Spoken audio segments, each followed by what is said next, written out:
जुगत दे विच सिख दा रिश्ता केवल अपने गुरु दे नाल है, ते वो रिश्ता है किवें दा, उस रिश्ते नूं समझना पवेगा। मैं एक छोटी जी उदाहरण इतिहास दे विचों तुहाडे नाल साझी करदा। बड़ा प्यार वाला रिश्ता है, इवें दा रिश्ता कि औरंगजेब दा दरबार लगा होया। एक चिट्ठी आई औरंगजेब दे दरबार दे विच, फारसी दे विच लिखी चिट्ठी सी।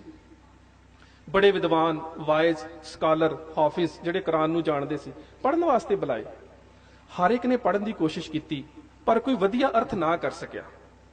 एक विद्वान उठिया, उन्हें बड़े सुंदर अर्थ किए, ते बादशाह औरंगजेब जिहदा पूरा नाम सी अब्दुल मुजफ्फर मयूद्दीन मुहम्मद बिन औरंगजेब, अपने जमीन तो हथ ला के कन्नां नूं हथ लाउंदा, कहंदा लाहौल कुव्वतिल्ला, मेरे दरबार दे विच इन्ने सियाणे स्कॉलर, इन्ने सियाणे विद्वान। अपने एक दरबारी नूं पुछदा है, कहंदा इस विद्वान दा नां की है? ते जदों विद्वान दा नां दस्सिया ना, बादशाह दे पैरां हेठों जमीन निकल गई। कहंदा लाहौल कुव्वतिल्ला, होवे बादशाह औरंगजेब दा दरबार ते विद्वान होवे हिंदू, ਇਹ ਕਿਵੇਂ ਹੋ ਸਕਦਾ ਹੈ? ਉਸੇ ਵੇਲੇ ਆਪਣੇ ਦਰਬਾਰੀ ਨੂੰ ਕਹਿੰਦਾ ਹੈ, ਕੱਲ ਫਿਰ ਦਰਬਾਰ ਲੱਗੇਗਾ ਤੇ ਮੈਂ ਵੇਖਣਾ ਹੈ ਕਿ ਇਸ ਵਿਦਵਾਨ ਨੂੰ ਕੀ ਆਉਂਦਾ ਹੈ। ਅਗਲੇ ਦਿਨ ਫਿਰ ਦਰਬਾਰ ਲੱਗਾ। ਹੁਣ ਕਾਜ਼ੀ ਨੂੰ ਕਿਹਾ ਕੁਰਾਨ ਲੈ ਕੇ ਆਓ। ਕੁਰਾਨ ਲਿਆਂਦੀ ਗਈ। ਜਿਸ ਤਰ੍ਹਾਂ ਅਸੀਂ ਵਾਕ ਲੈਂਦੇ ਆ, ਕਾਜ਼ੀ ਨੂੰ ਕਿਹਾ ਕੁਰਾਨ ਦੇ ਵਿੱਚੋਂ ਆਇਤ ਪੜੋ। ਉਸ ਕਾਜ਼ੀ ਨੇ ਕੁਰਾਨ ਦੀ ਸੂਰਾ ਬਕਰ ਦੀ 96 ਨੰਬਰ ਆਇਤ ਪੜ੍ਹੀ, ਵਾਏ ਤਨਮੁਲ ਹਜ਼ਵਲ ਉਮਰਤਾ ਲੇ ਲਾਹੇ ਫਾਇਨ ਓਇਸਰ, ਅਰਬੀ ਦੇ ਵਿੱਚ, ਵਾਏ ਤਨਮੁਲ ਹਜ਼ਵਲ ਉਮਰਤਾ ਲੇ ਲਾਹੇ ਫਾਇਨ ਓਇਸਰ। ਜਿਹੜੇ ਮੇਰੇ ਵੀਰ कुछ बैठे होणगे कबरां नूं भी मनदे, गल याद रखियो, इस कुरान दे विच मुहम्मद साहब कह रहे ने, मैं अर्थ नहीं करांगा, उस विद्वान ने अर्थ कीते। हुण उस विद्वान नूं कहा गया, तू इस कुरान दी आयत दे अर्थ कर। सूरह बकर दी आयत सी 96 नंबर, वाए तनमुल हज़वल उमरता, इहदे अर्थ उस विद्वान ने फिर कीते। कहंदा बादशाह सलामत, तुहाडे सल्लल्लाहु अलैहि वसल्लम हजरत मुहम्मद साहब कह रहे हैं कि ऐ मुसलमानों, हज करो, उमरे रखो, रोजे रखो, जो करना है करो, पर उन्ना चिर खुदा दे दर परवान नहीं जे केसां दी बेदबी कर दे। कुरान ये गल कह रही, वाए तनमुल हज़वल उमरता लिलाहे फाइन ओएसर। असीं सिर ते रुमाल बन्निया हुंदा, सोचदे कबर आए नूं मत्था टेक के उहनूं खुश कर लेना, नहीं होना। अंज जिहड़ी गुरु पातशाह ने गल कही ना, वो सब तो उच्ची है कि साबत सूरत दस्तार सिरा। हुण कुरान कह रही है कि उमरे रखो, हज करो, नमाज पढ़ो, जेकर केसां दी बेअदबी करदे हो खुदा दे दर परवान नहीं। हुण औरंगजेब अपने जरनैल नूं कहंदा है कि यह है ते विद्वान, जां इहनूं दीने इस्लाम च लै आओ ते जां फिर कतल कर दिओ। दरबार रुखसत कर दिता, सारे आपो अपने घरां नूं चले गए। ये जिहड़ा विद्वान सी, ये औरंगजेब दे बेटे शहजादा मुअज्जम नूं पढ़ाया करदा सी, जिहड़ा बाद च बहादुर शाह बनदा गुरु गोबिंद सिंह महाराज दे समय। शहजादा मुअज्जम नूं जदों पढ़ाउण वास्ते ये शाम नूं विद्वान आया ना, ते शहजादा मुअज्जम दी भैण ज़ेबुल निसा औरंगजेब दी बेटी कहंदी मेरे वीर, मैं दरबार दे विच सुणिया कि जिस विद्वान दे कोलों तू पढ़दा है ना, जां उहनूं मुसलमान बनाया जावेगा जां कतल कर दिता जावेगा।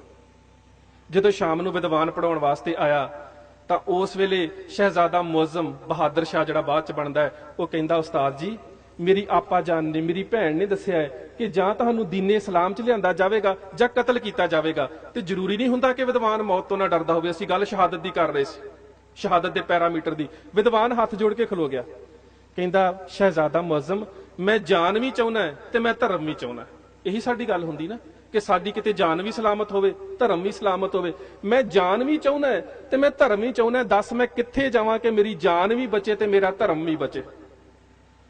ते शहजादा मुअज्जम ने पता की सिया, कहंदा सारी दुनिया ते एक ही थां है जिथे जान ते धर्म बच सकती है। कहंदा छेती दस, तू मेरा तालिब है, तू मेरा विद्यार्थी है, दस कित्थे जावां। कहंदा आनंदपुर साहब गुरु गोबिंद सिंह को चला जा। ये विद्वान पता कौन सी? भाई नंद लाल जी। औरंगजेब दे बच्चे नूं पढ़ाया करदे सी, कलगीधर पातशाह दे दरबार दे विच आ गए। जदों कलगीधर पातशाह दे दरबार च आए, बड़े सोहणे कवि सी। कलगीधर पातशाह एक दिन केसी इशनान करके केसां नूं कंघा कर रहे सी। नंद लाल सामने आके खलो गया, बड़ा चिर तकदा रहा, केसां नूं तकदा रहा ते अखीर कहंदा दीन दुनिया दरक मंदे आप हरी रुखसार मां, हर दो आलम कीमते यकतार मूए यार मां। कहंदा कलगीधर पातशाह, सच जानी तेरे चेहरे नूं तक के मैनूं दो जहान दे दर्शन हो गए ने। तेरे केसां दी एक एक तार दे विचों लोक परलोक दिसदे ने। कलगीधर पातशाह कोई इच्छा ही नहीं रही। पातशाह ने घुट के गल दे नाल लाया भाई नंद लाल नूं। कहंदे नंद लाल ये किवें? ते नंद लाल कहंदा दिल अगर दाना बवद अंदर किनारश यार अस्त, चश्मगर बिनाब वद हर तरफ दीदार अस्त। ए कलगीधर पातशाह, जदों दा तू मैनूं अपने चरनां दे नाल जोड़ लिया, जदों दी तू शब्द दी सोझी दे दित्ती है ना, सच जानी हुण ते मैं जिधर भी वेखदा मैनूं नज़र ही तू आउणा, हर तरफ दीदार अस्त। ਮੈਨੂੰ ਦਿਸਦਾ ਹੀ ਤੂੰ ਹੈ। ਪਾਤਸ਼ਾਹ ਨੇ ਘੁੱਟ ਕੇ ਗਲ ਦੇ ਨਾਲ ਲਿਆ ਤੇ ਬਗਲਗੀਰ ਕਰਕੇ ਨਾਲ ਲੈ ਕੇ ਤੁਰ ਪਏ। ਜਾਂਦਿਆਂ ਜਾਂਦਿਆਂ ਇੱਕ ਬੜਾ ਪਿਆਰਾ ਕੌਤਕ ਕੀਤਾ। ਕਲਗੀਧਰ ਪਾਤਸ਼ਾਹ ਨੇ ਇੱਕ ਪੱਥਰ ਜ਼ਮੀਨ ਤੋਂ ਚੁੱਕਿਆ ਤੇ ਪਾਣੀ 'ਚ ਸੁੱਟ ਦਿੱਤਾ, ਤੇ ਨਾਲ ਕੁਝ ਸਿੱਖ ਵੀ ਜਾ ਰਹੇ ਸੀ, ਤੇ ਭਾਈ ਨੰਦ ਲਾਲ ਜੀ ਕਲਗੀਧਰ ਪਾਤਸ਼ਾਹ ਦੇ ਪਿੱਛੇ ਪਿੱਛੇ ਤੁਰੇ ਆ ਰਹੇ ਨੇ। ਪੱਥਰ ਚੁੱਕਿਆ ਕਲਗੀਧਰ ਪਾਤਸ਼ਾਹ ਨੇ ਤੇ ਜ਼ਮੀਨ 'ਚ ਸੁੱਟ ਦਿੱਤਾ, ਤੇ ਪੁੱਛਦੇ ਨੇ ਸਿੱਖੋ ਪੱਥਰ ਡੁੱਬਿਆ ਕਿਉਂ ਹੈ? ਇੱਕ ਸਿੱਖ ਕਹਿੰਦਾ, ਪਾਤਸ਼ਾਹ ਪਾਣੀ ਹਰ ਚੀਜ਼ ਭਾਰੀ ਨੂੰ ਆਪਣੇ ਅੰਦਰ ਡੁਬੋ ਲੈਂਦਾ ਹੈ, ਤੁਸੀਂ ਪੱਥਰ ਪਾਣੀ 'ਚ ਸੁੱਟਿਆ ਤੇ ਪਾਣੀ 'ਚ ਡੁੱਬ ਗਿਆ। ਪਾਤਸ਼ਾਹ ਮੁਸਕਰਾ ਪਏ। ਥੋੜਾ ਹੋਰ ਅੱਗੇ ਗਏ, ਫਿਰ ਉਹੀ ਕੌਤਕ ਕੀਤਾ, ਪੱਥਰ ਚੁੱਕਿਆ ਤੇ ਪਾਣੀ 'ਚ ਸੁੱਟ ਦਿੱਤਾ। ਸਵਾਲ ਫਿਰ ਉਹੀ ਹੈ, ਸਿੱਖੋ ਪੱਥਰ ਡੁੱਬਿਆ ਕਿਉਂ ਹੈ? ਪਾਤਸ਼ਾਹ ਪੱਥਰ ਭਾਰਾ ਹੁੰਦਾ, ਤੁਸੀਂ ਪਾਣੀ 'ਚ ਸੁੱਟਿਆ ਸੀ, ਡੁੱਬ ਗਿਆ। ਪਾਤਸ਼ਾਹ ਫਿਰ ਮੁਸਕਰਾ ਪਏ, ਕੋਈ ਟਿੱਪਣੀ ਨਹੀਂ, ਕੋਈ ਕਮੈਂਟ ਨਹੀਂ। ਥੋੜਾ ਹੋਰ ਅੱਗੇ ਗਏ, ਇੱਕ ਪੱਥਰ ਫੇਰ ਚੁੱਕਿਆ, ਫਿਰ ਪਾਣੀ 'ਚ। ਸਿੱਖੋ ਪੱਥਰ ਡੁੱਬਿਆ ਕਿਉਂ ਹੈ? ਪਾਤਸ਼ਾਹ ਕੀ ਕਰਦੇ ਹੋ? ਇਹ ਸਾਡਾ ਸੁਭਾਅ ਹੈ ਨਾ, ਸਾਡੇ ਕੋਲ ਵੀ ਕੋਈ 2-3 ਵਾਰੀ ਇੱਕ ਮਰੀਜ਼ ਦਵਾਈ ਪੁੱਛੇ ਅਸੀਂ ਕਾਲੇ ਪੈ ਜਾਂਦੇ ਆ, ਪਰ ਮੇਰਾ ਗੁਰੂ ਕਾਲਾ ਨਹੀਂ ਪੈ ਰਿਹਾ। ਸਿੱਖ ਖਿੱਚ ਗਿਆ, ਕਹਿੰਦਾ ਪਾਤਸ਼ਾਹ ਕੀ ਕਰਦੇ ਹੋ? ਪੱਥਰ ਚੁੱਕਦੇ ਹੋ, ਪਾਣੀ 'ਚ ਸੁੱਟਦੇ ਹੋ, ਪੱਥਰ ਡੁੱਬ ਜਾਂਦਾ, ਫਿਰ ਕਹਿੰਦੇ ਹੋ ਪੱਥਰ ਕਿਉਂ ਡੁੱਬਿਆ? ਪਾਤਸ਼ਾਹ ਕੀ ਕਰਦੇ ਹੋ? ਤੁਹਾਨੂੰ ਵੀ ਪਤਾ ਹੈ ਪੱਥਰ ਪਾਣੀ 'ਚ ਡੁੱਬੇਗਾ। ਪਾਤਸ਼ਾਹ ਮੁਸਕਰਾ ਪਏ। ਪਾਤਸ਼ਾਹ ਤਲਖੀ 'ਚ ਨਹੀਂ ਆਏ। ਥੋੜਾ ਹੋਰ ਅੱਗੇ ਗਏ, ਇੱਕ ਪੱਥਰ ਫਿਰ ਚੁੱਕਿਆ ਤੇ ਫਿਰ ਪਾਣੀ 'ਚ ਸੁੱਟ ਦਿੱਤਾ। ਹੁਣ ਇਹ ਨਹੀਂ ਕਿਹਾ ਸਿੱਖੋ ਪੱਥਰ ਡੁੱਬਿਆ ਕਿਉਂ ਆ, ਹੁਣ ਕਹਿੰਦੇ ਨੇ ਨੰਦ ਲਾਲ ਪੱਥਰ ਡੁੱਬਿਆ ਕਿਉਂ ਹੈ? ਨੰਦ ਲਾਲ ਬੋਲ ਨਹੀਂ ਰਿਹਾ, ਚੁੱਪ ਹੈ। ਪਾਤਸ਼ਾਹ ਕਹਿੰਦੇ ਨੰਦ ਲਾਲ ਮੈਂ ਤੈਨੂੰ ਪੁੱਛ ਰਿਹਾ ਪੱਥਰ ਡੁੱਬਿਆ ਕਿਉਂ ਹੈ? ਨੰਦ ਲਾਲ ਫਿਰ ਚੁੱਪ ਹੈ। ਪਾਤਸ਼ਾਹ ਕਹਿੰਦੇ ਨੰਦ ਲਾਲ ਮੇਰਾ ਹੁਕਮ ਹੈ, ਮੈਂ ਤੈਨੂੰ ਪੁੱਛ ਰਿਹਾ ਕਿ ਪੱਥਰ ਪਾਣੀ 'ਚ ਡੁੱਬਿਆ ਕਿਉਂ ਹੈ? ਤੇ ਨੰਦ ਲਾਲ ਕਹਿੰਦਾ ਪਾਤਸ਼ਾਹ ਬ੍ਰਾਹਮਣ ਮੁਸ਼ਤਾਕ ਹੈ ਬੁੱਤ, ਜ਼ਾਹਿਦ ਫਿਜ਼ਾਏ ਖਾਨ ਕਾ, ਹਰ ਕਜ਼ਾ ਜ਼ਲਵਾ ਮੁਹੱਬਤ ਦੀਦਾ ਅਮਸ਼ਰ ਸ਼ਾਰਸਤ। ਪਾਤਸ਼ਾਹ ਸੱਚ ਜਾਣੀ, ਨਾ ਮੈਂ ਪੱਥਰ ਵੇਖਿਆ ਨਾ ਮੈਂ ਪਾਣੀ ਵੇਖਿਆ, ਮੇਰੀਆਂ ਅੱਖਾਂ ਦੇ ਵਿੱਚ ਹੰਝੂ ਤਾਂ ਇਸ ਕਰਕੇ ਆ ਗਏ ਕਿ ਮੈਨੂੰ ਇੰਨੀ ਸੋਝੀ ਪਈ ਕਿ ਜਿਹੜਾ ਤੇਰੇ ਹੱਥ 'ਚੋਂ ਛੁੱਟ ਗਿਆ ਉਹ ਡੁੱਬ ਗਿਆ।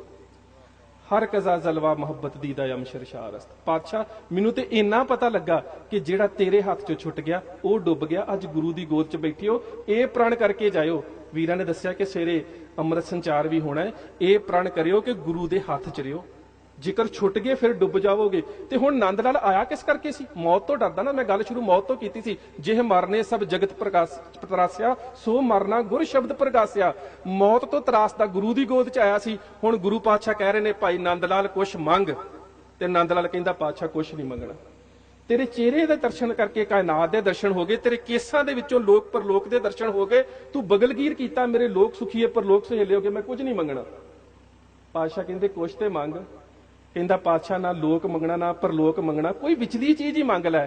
ਫਿਰ ਪਾਤਸ਼ਾਹ ਇੱਕ ਮੰਗੀ, ਤੇ ਗੁਰੂ ਪਾਤਸ਼ਾਹ ਦੇ ਸਿੱਖੋ ਗੁਰੂ ਦੀ ਗੋਦ 'ਚ ਬੈਠੇ ਹੋ, ਗੁਰੂ ਕਿਰਪਾ ਕਰੇ ਜਿਹੜੀ ਭਾਈ ਨੰਦ ਲਾਲ ਦੀ ਮੰਗ ਹੈ ਨਾ ਸਾਡੀ ਸਾਰਿਆਂ ਦੀ ਮੰਗ ਬਣ ਜਾਵੇ। ਨੰਦ ਲਾਲ ਕਹਿੰਦਾ ਮਬਰ ਐ ਬਾਦ ਖਾਕਮ, ਅੱਜ ਦਰ ਦੂਸ਼ਤ ਦੁਸ਼ਮਨਨ ਸਰਜਨਸ਼ ਪੁਨਦ ਕੇ ਊਹਰ ਜਾਈਸਤ। ਪਾਤਸ਼ਾਹ ਇੱਕੋ ਮੰਗੀ ਮੇਰੀ ਕਿ ਜਦੋਂ ਮੈਂ ਮਰ ਜਾਵਾਂ, ਮੇਰਾ ਸੰਸਕਾਰ ਵੀ ਹੋ ਜਾਵੇ ਨਾ, ਤੇ ਮੇਰੀ ਮਰੇ ਦੀ ਸਵਾਹ ਵੀ ਤੇਰੇ ਪੈਰਾਂ ਤੋਂ ਬਿਨਾਂ ਕਿਸੇ ਹੋਰ ਦੇ ਪੈਰਾਂ ਨੂੰ ਨਾ ਲੱਗੇ। ਮੇਰੀ ਇੱਕੋ ਹੀ ਮੰਗ, ਇਹੀ ਮੰਗ ਗੁਰੂ ਦੀ ਗੋਦ 'ਚ ਕਰਿਓ।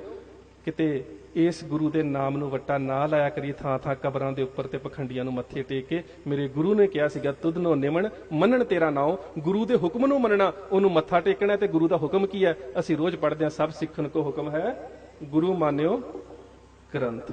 ਇੰਨੀਆਂ ਕੁ ਬੇਨਤੀਆਂ ਪ੍ਰਵਾਨ, ਕੋਈ ਰਸਨਾ ਵਾਂਝੀ ਨਾ ਰਹੇ। ਆਓ ਪਾਈਏ ਫਤਿਹ ਦੀ ਸਾਂਝ, ਗੱਜ ਕੇ ਆਖਿਓ ਵਾਹਿਗੁਰੂ ਜੀ, ਵਾਹਿਗੁਰੂ ਜੀ ਕੀ ਫਤਿਹ।